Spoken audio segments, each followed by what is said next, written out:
Okay, so audience analysis is something that oftentimes we forget about when we think of choosing the topics that we're going to deliver for our speeches, or even how we progress with those topics, what kind of language we use, what types of persuasive arguments we make, and so on. And honestly, that's a big mistake. You don't want to forget who your audience is and how effective you need to be specifically for them. So we're going to look at audiences, who they are and what they want. We're going to address a few things, ways to gain information, some of the ways that the professionals get the information, and some of the things that you should really focus on when determining not only the direction you want to go with your topic in general, but specific arguments that you want to make and how you make them. We'll probably spend a few weeks on this here and there, so really dive into this and consider it before getting too deep into your topic. So let's first look at a couple of ads. And I want you to think to yourself, how do you connect the audience and the persuasion in your experiences, and how do they do it in the professional world? So for example, I'm going to throw up two ads here. I want you to look at them and think, how are those strategically used to persuade a particular audience? Here is the first one that I have. It is for animal testing. I'm not sure exactly who created it. I would assume it's something like PETA or something along those lines. But if you'll notice, there are a couple of key things. One, it's a female, an almost Barbie-looking female. There's a lot of pink.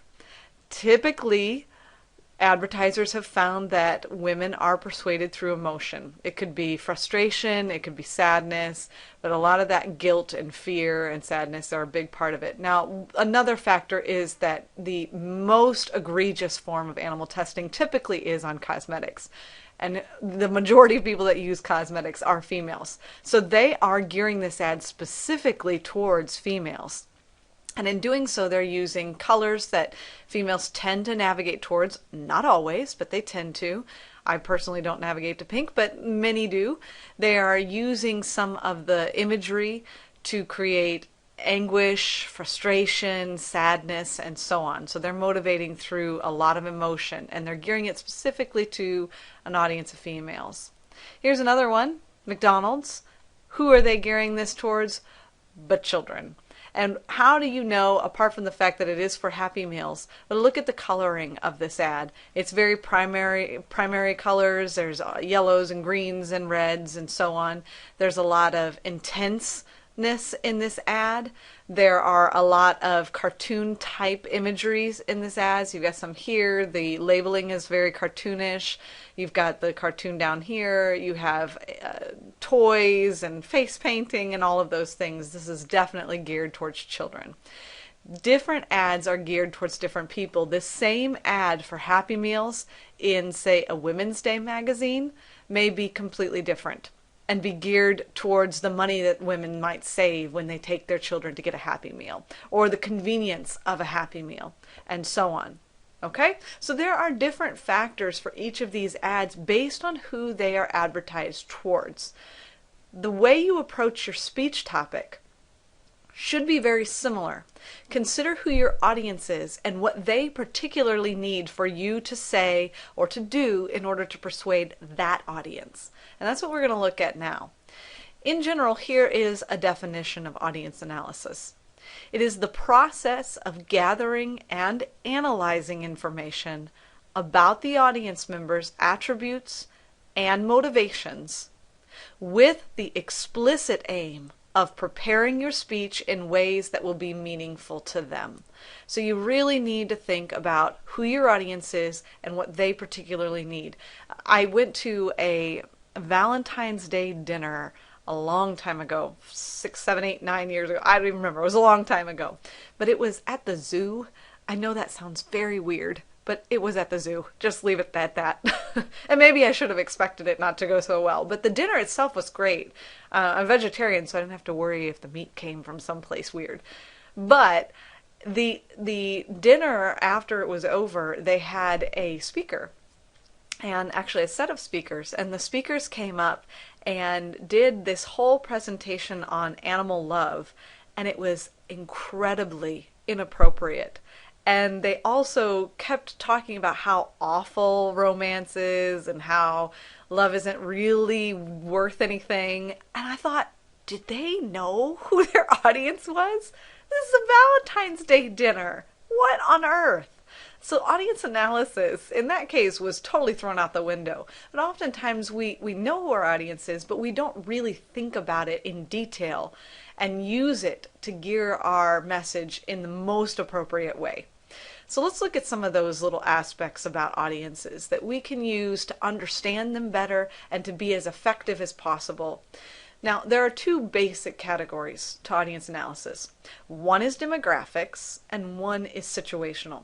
Now, the demographics are more of the fixed, non-changing details about an audience that you need to know if it applies to the topic. Let me highlight what I mean here. These are just a few of the demographic areas: age, race or ethnic and cultural background, socioeconomic status, which is how much money do they make and what is their career path and so on, religion, political affiliation, and gender. So those are really common aspects of demographics. These things are fixed. I'm going to be the age I am regardless of what your topic is. I personally am going to be female no matter what topic you choose. They're fixed. They're not changing. They could play a part in how you address the topic. For example, if you were doing a speech on cosmetic testing on animals and you knew that the vast majority of your audience was male, you would want to consider approaches to the topic that might differ if the vast majority was female or half and half. So you really want to think about gender in that case. If I was doing a speech to encourage people to purchase life insurance, I might want to know their age. And I might want to know that so that if I am speaking to an audience of 18-year-olds, I would approach that topic in a way that would be more beneficial to an 18-year-old who doesn't really expect life to end immediately versus a group of retirees. There are an astronomical amount of differences between those two groups, and I do need to know the age in order to effectively persuade in that way. Now, reverse, life insurance. Do I need to know gender for life insurance? No. Do I need to know race? Maybe. It depends. Cultural background? Maybe. Depends on the area they're from. Maybe there's a high level of toxins in that area and life insurance is at a higher rate there. Same with the other, cosmetic testing on animals. Do I need to know age for cosmetic testing on animals? Probably not. Those are the things that you want to keep in mind. If you don't keep those in mind, then you run the risk of stereotyping. And you don't want to do that because that'll alienate your audience. Only choose demographic information that actually matters to your speech. And when you use demographics, always, and I can't emphasize this more, always combine it with the next type of analysis, which is our situational. You should never rely solely on demographics. Okay, so let's look at this situational. What is this information that we need to combine with demographics? Situational analysis is very specific to that situation, which is why it's called situational. Features of the audience that are unique to that speaking situation. And this comes in a lot of forms, and some may matter for your topic and some may not. I'm going to highlight them all, but really emphasize a couple that I think are pretty universally useful depending upon the situation. But most of the time these are useful for every topic. So here are the factors to consider when you're thinking of situational analysis. Size of the audience. Do you have an audience of 22 college students? So the size is fairly medium. It's not a group of 6 or 7, but it's not a group of 100 plus.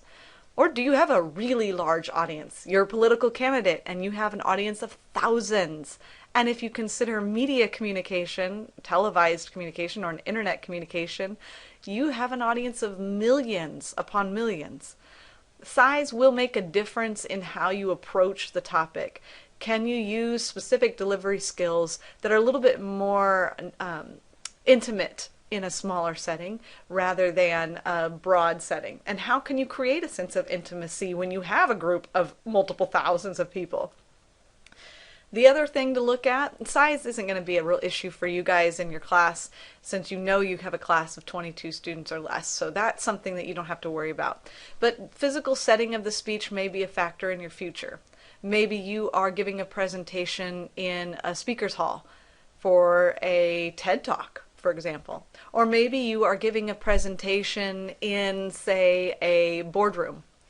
Or maybe you are delivering a quick briefing in a meeting conference room. Those may factor. Or maybe you're doing a promo outside. That's going to make a difference. So the physical setting of the speech may alter how you approach the speech, such information that you might give and so on. Those two, while important, aren't really going to play into your speeches because you will be in a class of 22 in a classroom. So you know exactly what to consider when you think of size or physical setting. However, the other two, those will definitely apply to your situation. Audiences, attitudes, values, and beliefs. What are their pre-existing attitudes or values or beliefs about your topic? So what, and it doesn't, honestly, it doesn't even have to be about the topic. It can be in general. And this could go back to some of those demographic details. What is their political affiliation? Or what is their religious affiliation? Where are those values, their beliefs? And how do those play a part in your topic? Do they play a part in your topic? So really, honestly, these are pre-existing issues that may play a part in your topic that aren't really specific to the topic itself. Now the other one, audience's feelings, those can play a part in a lot of things. The first one is probably the one you're going to focus on the most. Their feelings towards the topic. So once you choose the topic, if you know exactly what you want to do, consider some of those questions here. Is the topic new to your audience? Have they ever heard of it before? If the topic is brand spanking new, you're going to have to address it from a very fundamental aspect. You're going to really have to start easy on this. And if it is a complex topic, you have to be even easier on your audience and make this as simple as possible.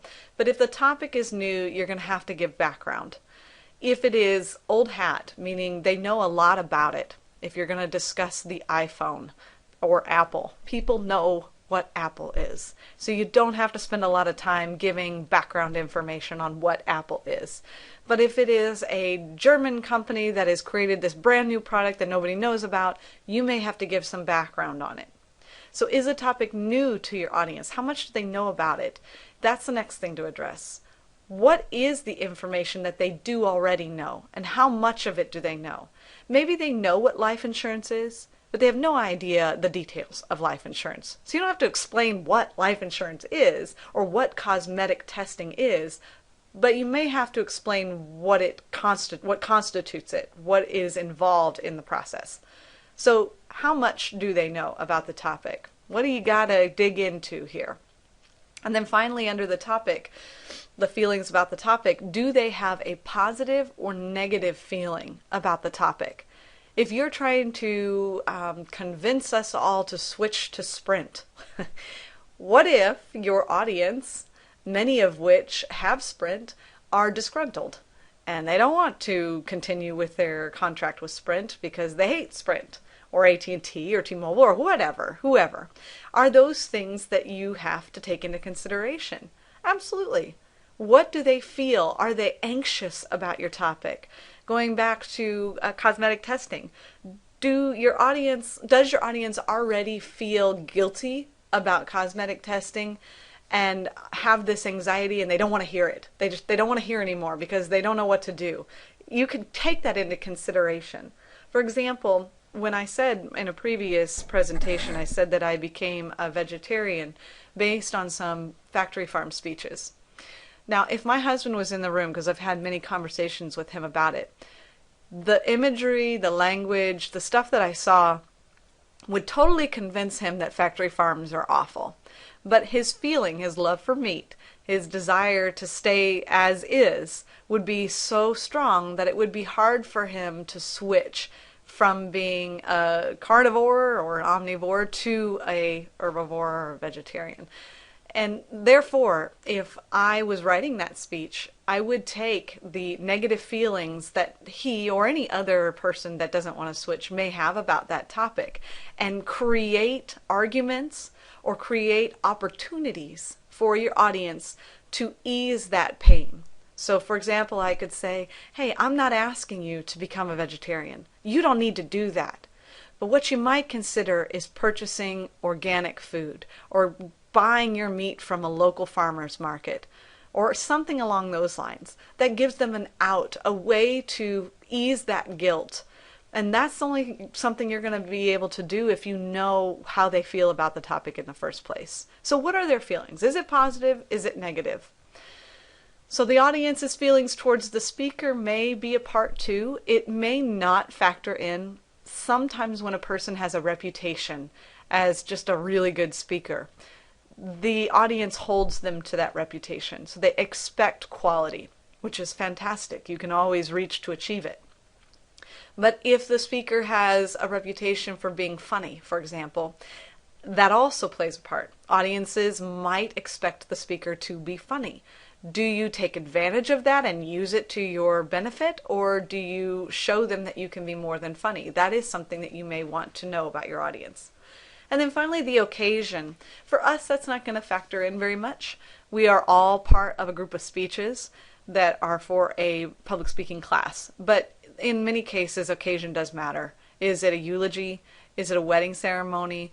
What kind of speech are you giving? What is the occasion? That's going to factor into how you deliver the information. So these are all big parts of your audience analysis. And like I said, should always be used in connection with those demographics. Those demographics should never, ever be by themselves. Now, this is a new form of research that I think is quite interesting, and it is how the professionals, and I say quote professionals, meaning advertisers, how they use audience analysis. So we're going to watch this real quick, and I'm going to ask you to pay close attention to this video because it is part of a discussion we're going to have later this week. I've always wondered what happens to my brain when I watch a TV ad. An emerging field of research called neuromarketing claims to answer just that question. So I visited NeuroFocus, where they monitor the electrical currents in different parts of my brain as I watched a commercial. Neuromarketing is the application of neuroscience to marketing. What neuroscience has done is taken us a step further, taking marketing through the lens of neuroscience close to where the action happens, to where the truth really is. That enables us to understand what persuades and engages the human mind. As you can see, there are these three big graphs, right? The first graph on the top is called attention. How much attention were you paying to whatever it is you were watching or experiencing? Okay.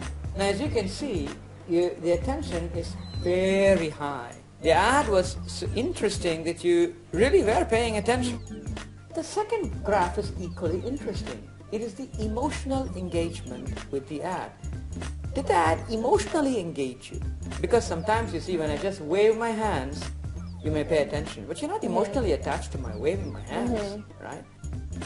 This is memory retention. What part of what you watched you thought was so interesting you chose to remember it. First part was very memorable for you. Oh, that is interesting and new. People making car noises.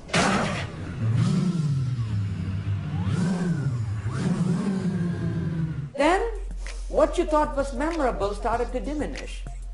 Suddenly, somewhere it picked up, and then it kind of flattened out. So we would look at this and tell the ad maker, great concept, perhaps you need to shorten it.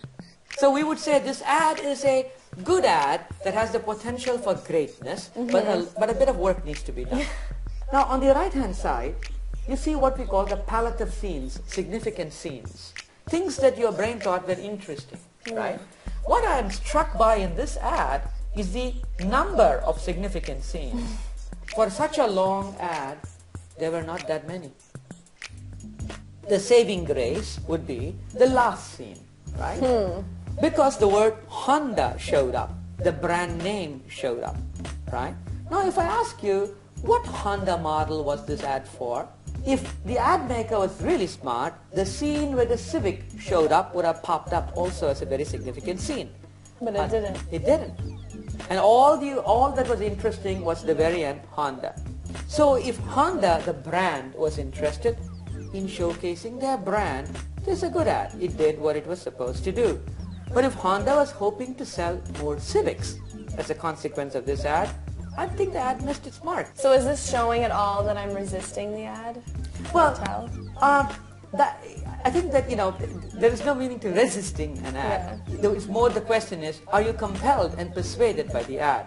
I would say no. No, you're not. You think it's a cute ad, you paid a lot of attention to it, all right? But then you also thought that some parts of it started to become insufferable, or maybe it's just a little too much, right? All of those are readily apparent from the data. I don't even have to ask you. Dr. Pradeep says his data, measured in milliseconds, shows an ad's first impression on your brain is what matters most.